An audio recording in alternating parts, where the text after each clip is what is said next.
Pablo Polo donc avec nous et on va retracer toute l'information du Real Madrid. Depuis lundi dernier, nous étions ensemble en direct et le lendemain, Marca avait affiché une absolument incroyable qui avait la valeur, Pablo, d'un coup de tonnerre. Elle est ici à gauche sur cette page de présentation.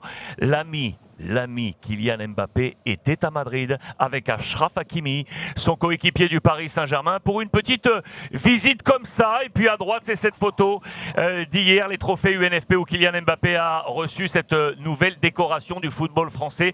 Sa dernière peut-être en tant que joueur du Paris Saint-Germain. On va retracer ensemble toute cette semaine, Pablo.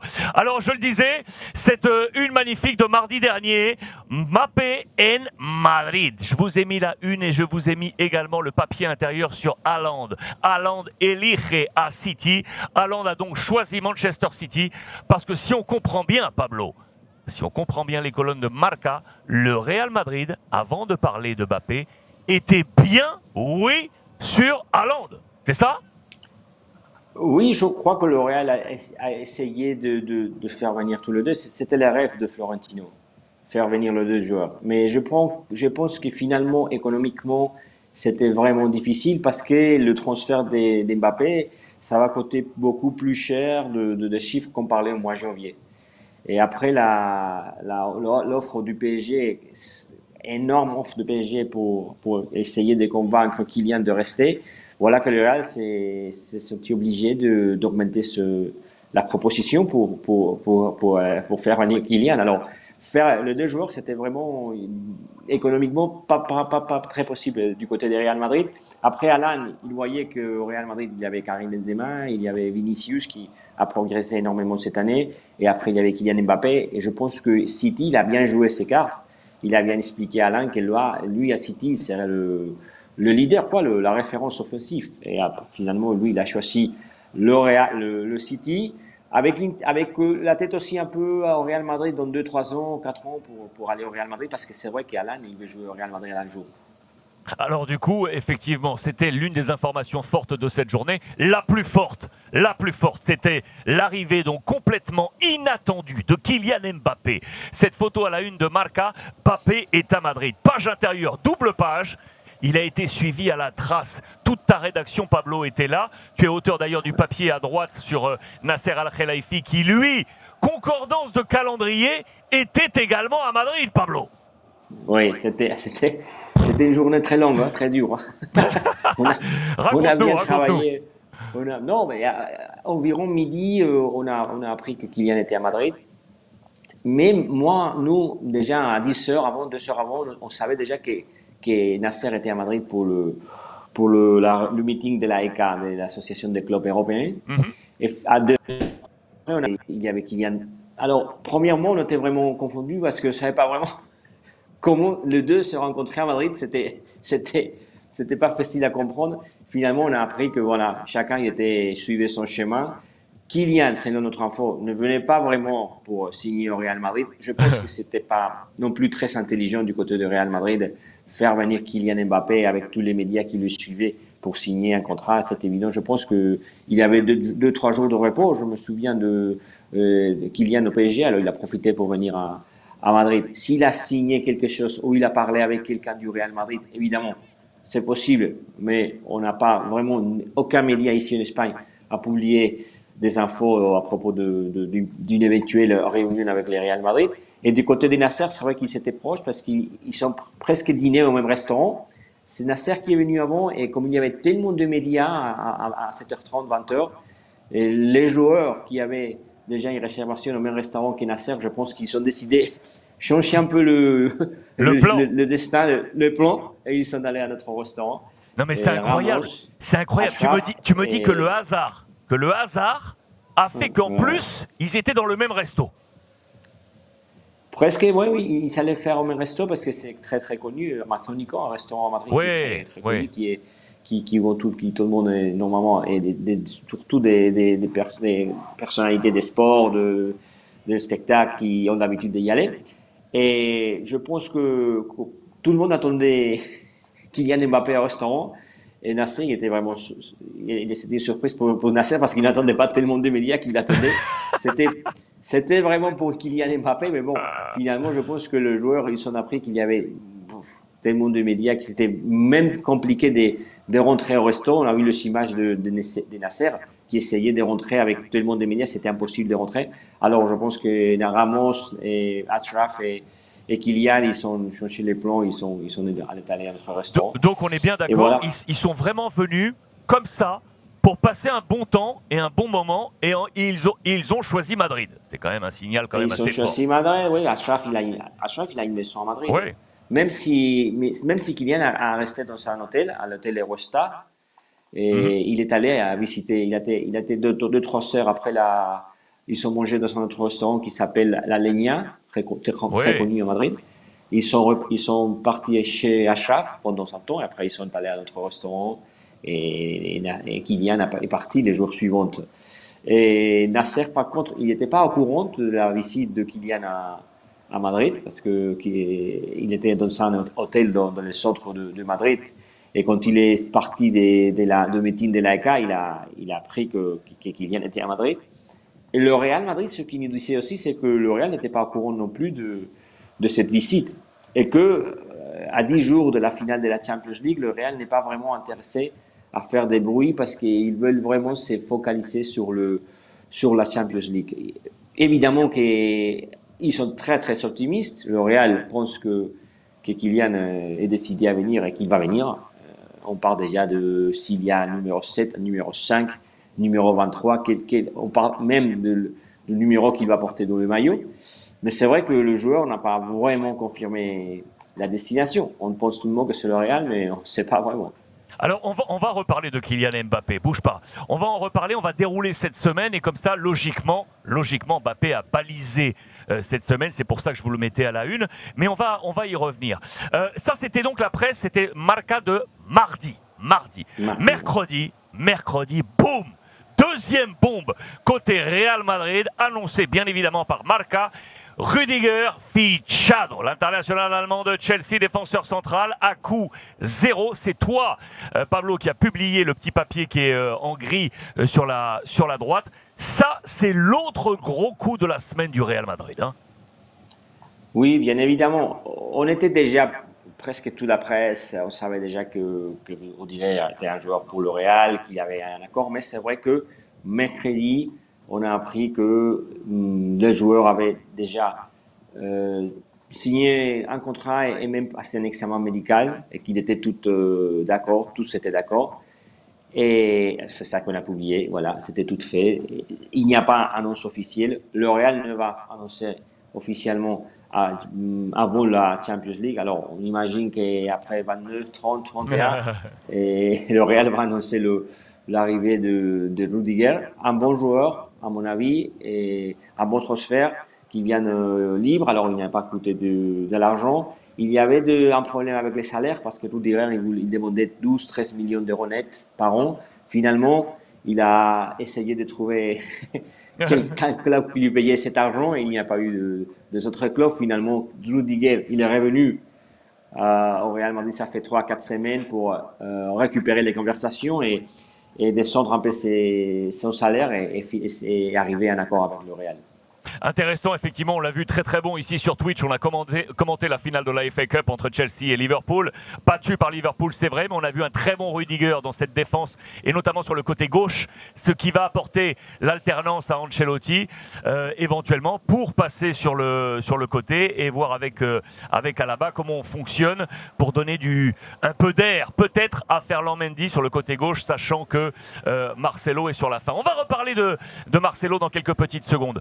Ce même mercredi, Pablo, papier également sur l'ami Nacho. Voilà ce système défensif où il compte parce que on se dit qu'il pourrait bien être le One Club Man, ce fameux profil un peu comme le Ryan Giggs qui avait été l'homme d'un club et être l'homme du Real Madrid. On parle de sa prolongation. Est-ce qu'on va le prolonger à Madrid? Est-ce que Ancelotti aime Nacho? Oui, il aime bien. On a écouté la conférence de presse, ça fait 2 jours. Hein. Oui, exact. On lui demandait, parce qu'il y a eu des difficultés militaires face à Cadiz, et il y a un journaliste qui a fait une bonne question, évidemment. Qu'est-ce qui se passe? Est-ce que Nacho... Et Ancelotti a répondu, avec Nacho, c'est toujours difficile de faire les choix parce que lui, il est toujours disponible, il est toujours prêt, il est toujours en forme. Il ne faut pas oublier qu'il a joué tous les matchs à Bernabéu et de toute la confrontation de Champions League et huitième de finale, il a été titulaire face à PSG parce qu'il a été forfait, je me rappelle, je pense que déjà Mendy, il a joué côté gauche. Il a joué face à Chelsea à Bernabéu aussi, parce qu'il y avait déjà Militao, je pense, forfait. Et après, il a joué à Bernabéu face à City aussi. C'est les 3 matchs décisifs. Nacho, il a été là, il a été dans la composition et il a bien joué. Alors, je crois que le Real sait que le joueur mérite un des contrats. Ça serait 2024. Je crois que pour devenir un one club man, comme on dit en anglais, les Anglais, peut-être que lui, en 2024, il aura toujours 32-33 ans. Je pense qu'il est disponible. Il devra signer un autre an ou 2 autres ans pour rester toute sa vie au Real. Mais c'est possible. Il faut dire qu'il y a eu pas vraiment beaucoup de joueurs au Real Madrid qui sont one club men. Il y a Zárraga des années 60. Il y a eu Chendo. Et il y a eu Sanchez fils, pas le père, le Sanchez fils. Alors, c'est vraiment intéressant et je pense que c'est un joueur excellent. Et comme anecdote, il a joué face à son frère Alex hier à Cadiz. C'est dur parce qu'il y a un frère qui peut-être va descendre à 12e division à son frère après les matchs nuls. Mais voilà que Nacho, c'est vrai, c'est un exemple pour tout le monde. Il a chaque année qu'il se montre plus fort et qu'il n'arrête pas de progresser. C'est le plus important, même s'il est déjà âgé et qu'il a l'expérience. Il peut jouer à côté gauche, il peut jouer comme défenseur central. Il a joué, je crois, 2-3 fois comme latéral gauche. Alors, c'est quelqu'un qui c'est très important dans un club comme le Real Madrid. Du coup, Pablo, si on reste dans ce secteur défensif, et tu parlais effectivement de la position à gauche, on parlait de l'arrivée de Rudiger, je t'interroge sur la presse du lendemain. Le lendemain, on est donc là, vendredi, c'était vendredi ça. Marcelo quiere seguir. Marcelo veut poursuivre. C'était jeudi, pardon. Marcelo veut poursuivre au Real Madrid. On a l'impression qu'il est né au Real Madrid. Il avait pris la succession du grand Roberto Carlos pour s'installer dans ce couloir gauche. Toutes les pages de Marca sur Marcelo. Quel est ton avis ou quel est le degré d'information? Est-ce qu'on va garder Marcelo encore 1 an? C'est dur, ça, hein? Je crois que c'est dur. Non, je crois que selon mon info, le Real va essayer peut-être de le trouver une autre place dans le club s'il veut toujours rester au Real, mais ce ne sera pas comme joueur. Qu'est-ce qu'on peut faire avec lui? S'il décide jouer, je pense qu'il ira au Brésil ou aux États-Unis parce qu'au Real, ça sera compliqué. Il termine le contrat et il a eu des problèmes physiques cette année. Même cette année, il a été forfait après jouer face à Espanyol. Il est déjà encore forfait, une blessure encore une fois. Il a des problèmes avec les blessures. Je pense qu'il a fait une histoire. C'est une légende du Real Madrid. Oui. Tu me demandes où est-ce qu'il peut y aller, je pense qu'ambassadeur du Real Madrid, peut-être avec les jeunes, qui commencent à entraîner les jeunes. Son fils, il est dans l'académie du Real Madrid. On vient d'annoncer les maillots du Real Madrid pour la saison prochaine et on l'a vu déjà dans l'internet, ça fait 1 heure. Et son fils, il est un de joueurs qui est dans la photo avec Karim Benzema, avec Iker Casillas. Il y a beaucoup d'ex-joueurs, anciens joueurs et joueurs avec les nouveaux maillots, Karim Benzema, et des jeunes joueurs, il y a son fils. Alors, je pense que lui, il a un lien très fort avec le Real Madrid, c'est vrai, mais s'il reste, ça ne sera pas comme joueur, à mon avis. Allez voir effectivement le site de Marca sur le digital. Vous allez voir le nouveau maillot du Real Madrid où le violet, la deuxième couleur du Real, revient dans la teinte. Un col en mode polo avec un petit polo comme ça. Et on voit effectivement le fils de Marcelo. Paf, il est sur la photo officielle du nouveau maillot. C'est magnifique.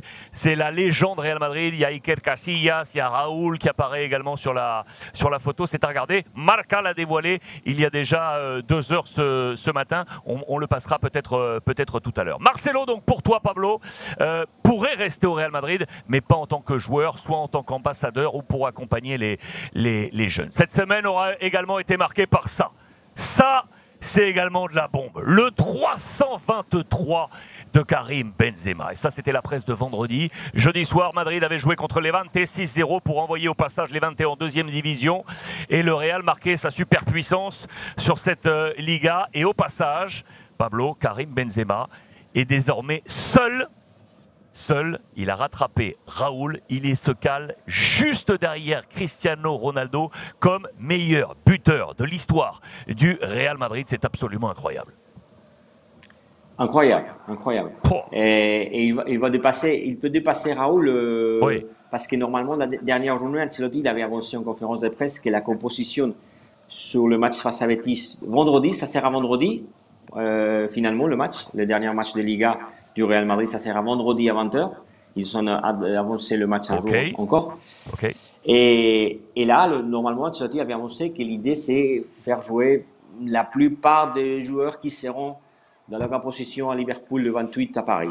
Alors, normalement, Karim va jouer. Il peut même dépasser Raúl s'il marque un but. Ça sera déjà historique. Il va dépasser quand même, sinon, il peut l'avoir à la finale de la Champions League. Ça sera l'année prochaine, on verra. Je pense que ça sera cette année parce que vraiment, il y a beaucoup de choses de marquer vendredi. Et j'espère de marquer à Paris. Ça sera une bonne nouvelle pour le Real.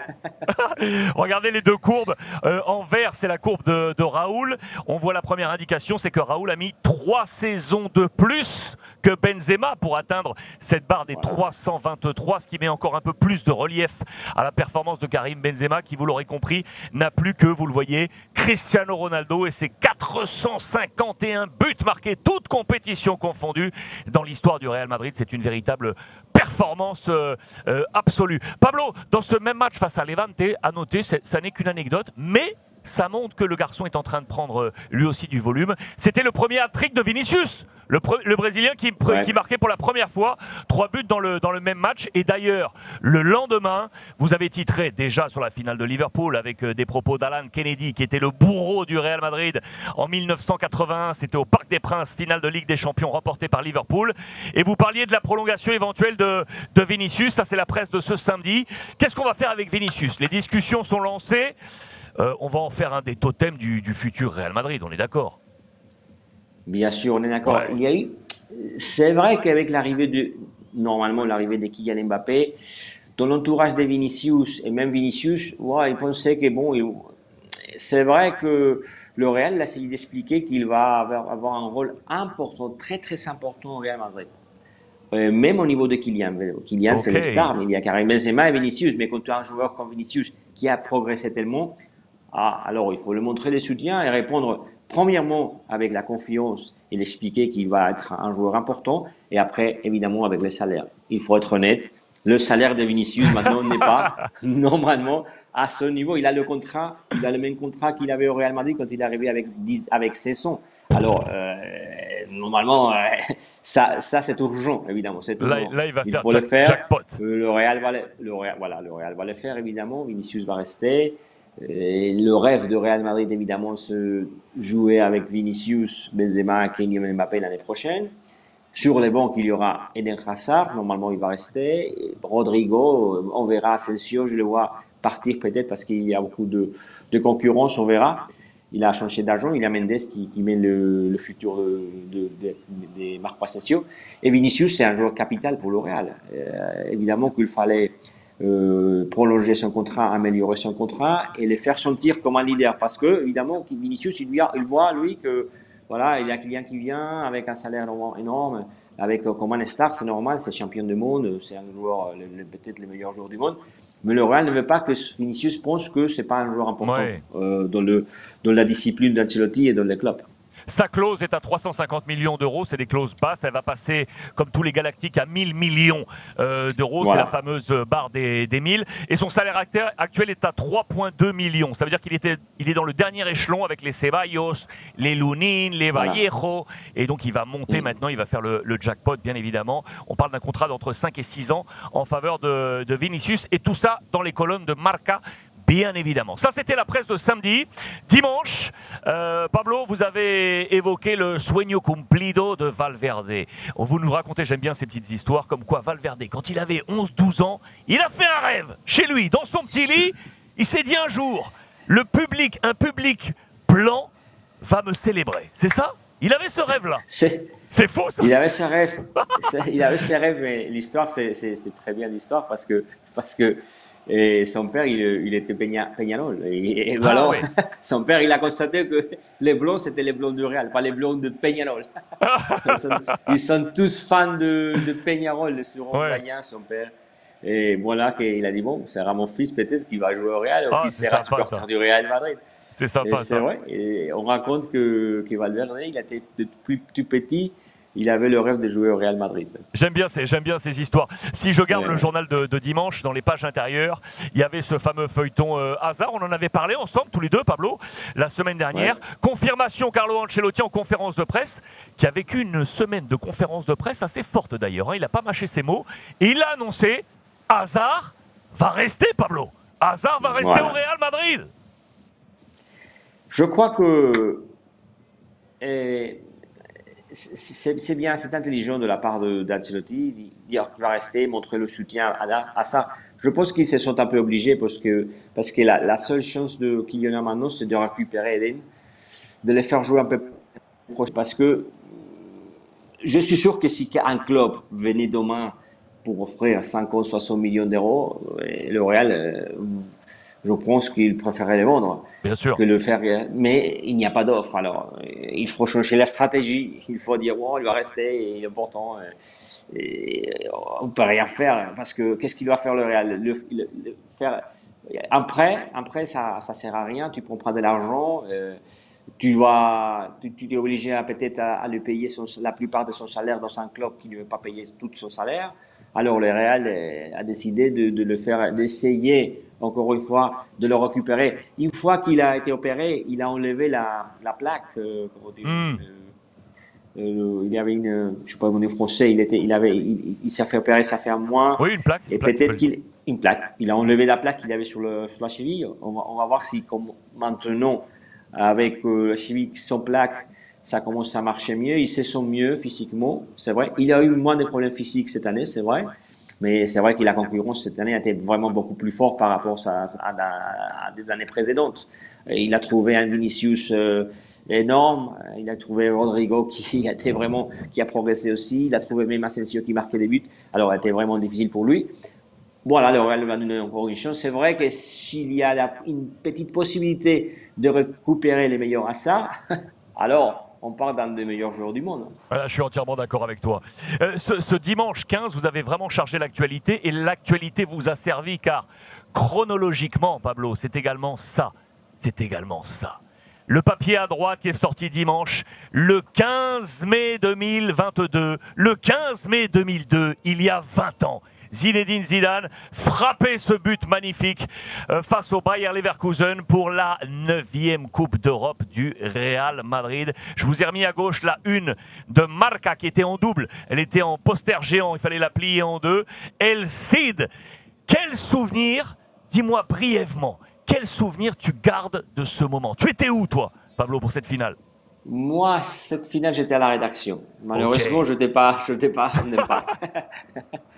mais on était à la rédaction, vraiment qu'il y a eu un silence.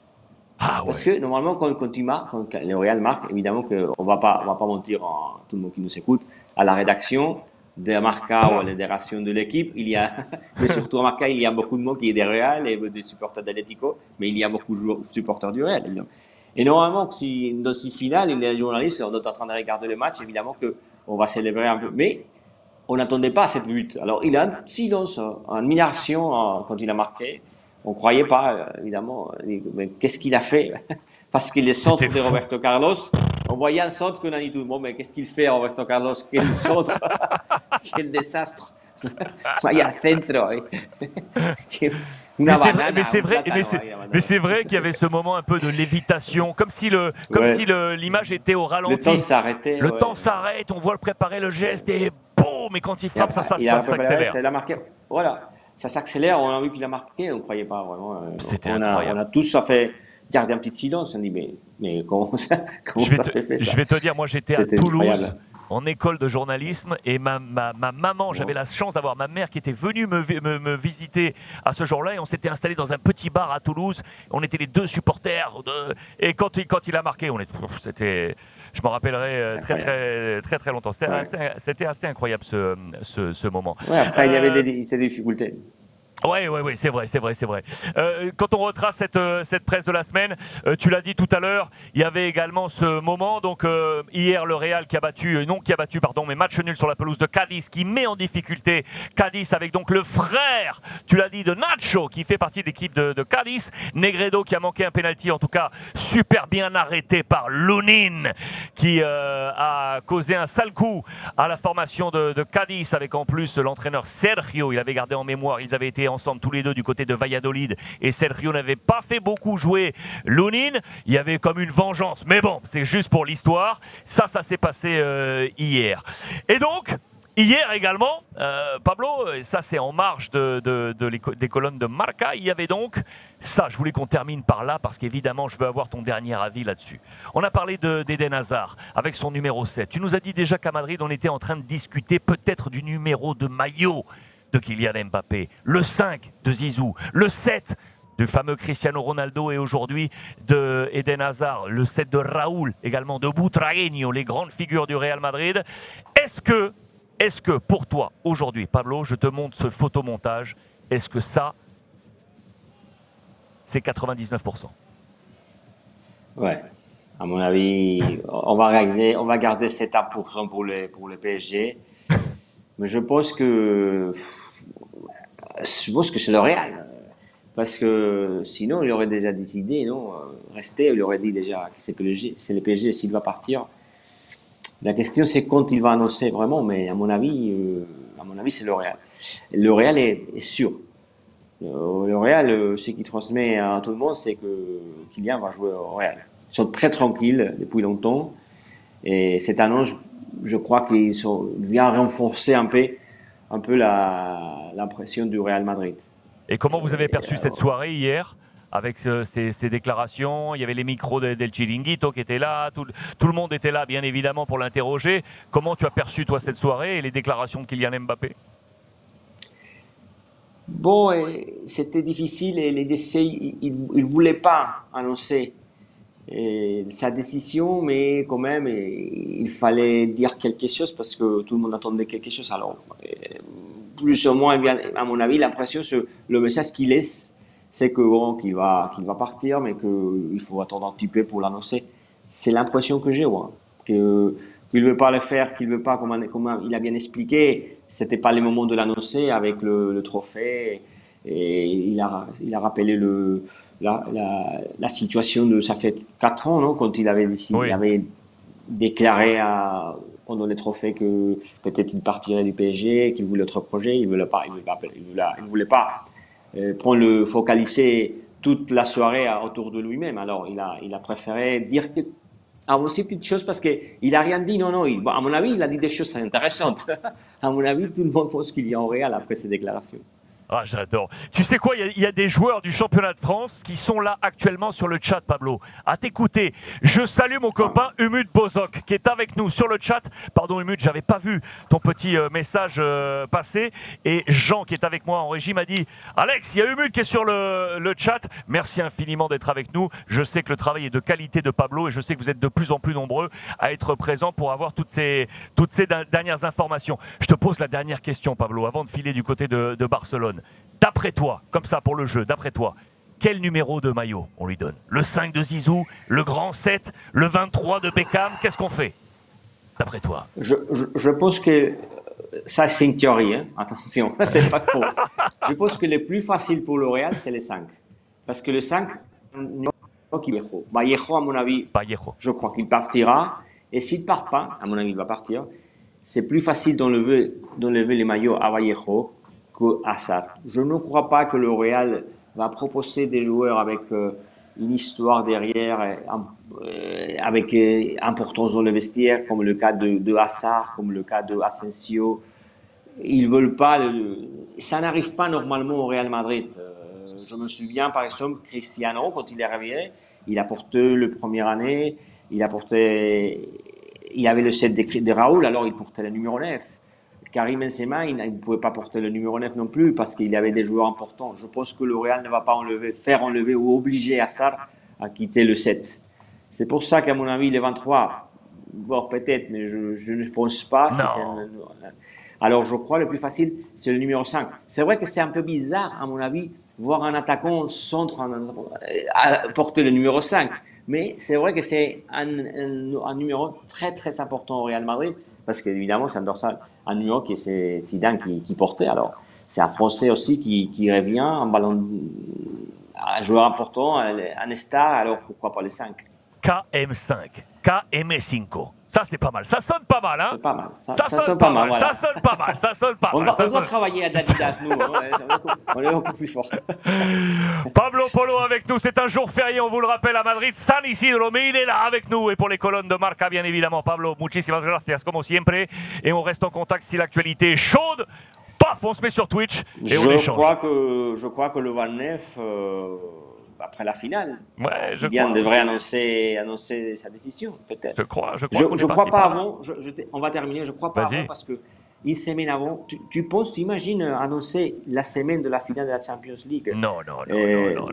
Pour le Real, c'est pas une bonne idée. Hein. Non, il faut se focaliser sur la Champions League.